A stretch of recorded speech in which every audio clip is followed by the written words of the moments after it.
Robert. Ray, hello. Hello again, and good evening, and welcome to the Hurricane Festival. Not the place to have a profound conversation. We've got the football going on next door. We've got the Hives on stage.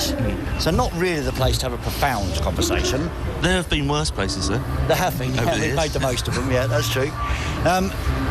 You're no stranger to festivals. How do you feel about them still now? I enjoy them, actually. I think I'm enjoying them more as I get older. I feel less competitive and more kind of...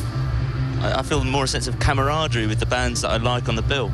I feel like I'm part of an experience rather than worrying if we're going to be the best thing on. So I thought it was like that. There's obviously competitive going on behind the scenes of all the bands all around, sitting around in the catering. Do you think that some of them... who can eat them, most of it. Yeah. But do you think people probably think the same about you now? They think, that's the Cure, we're never going to be them, and they're headlining, and there's probably... Well, I mean, there is a certain pressure being a headline act. I mean, it's a... You don't want to go on and be like the crappiest thing on all day. But, I mean, I suppose there are other concerns now when we play on stage. I feel like I want to be satisfied with what we do. I'm not really comparing what we do to, like, what this lot are doing. It's not like for like, so there is no comparison. Whereas in the past, I think, right, we've got to go out and we've got to have more energy than the Hives. We've got to kind of like, we've got to step it up from where they left it. Whereas now we'll probably go on and start really, really low, because that's how I feel tonight. So I think it's probably just confidence, I suppose, really. That's always amazed me, and I've known you for 95 years. It's always amazed me that you're always, in French they say remise en question. You're always questioning yourself, aren't you? Yeah.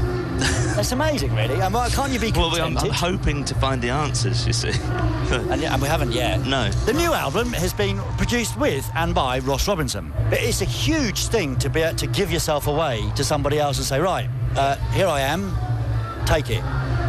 The hardest part of all, as he made me, or asked me to stand up in front of everyone at the start of every day. We did a song a day, and at the start of the working day, he would say, which was late afternoon, he would say, would you mind standing up and reading through the words and explaining to everyone, why you wrote the words, what the song's about, and what you want people to get from this song.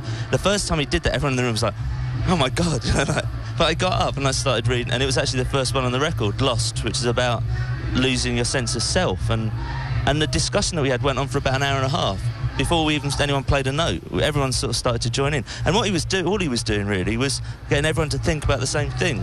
So when we started to play the song, we all knew what we were doing. It was a really lovely feeling.